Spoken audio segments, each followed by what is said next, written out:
Assalamualaikum sahabat semua. Hari ini kita akan memperbaiki indikator bahan bakar CR-V 2.0 tahun 2008 manual. Jadi masalahnya ini indikator bahan bakar di posisi empty. Jadi setelah kita isi bahan bakar tidak penuh-penuh, jadi kita cari tahu apa yang menyebabkan hal ini terjadi. Ayo kawan-kawan. Jadi kawan-kawan, setelah kita cari tahu, rupanya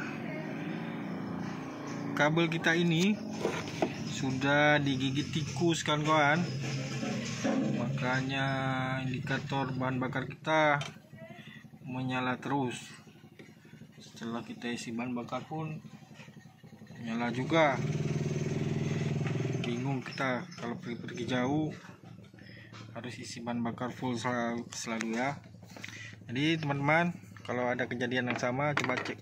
Setelah cek yang lain nggak ketemu juga, bisa cek di kabel indikator level bahan bakar ya.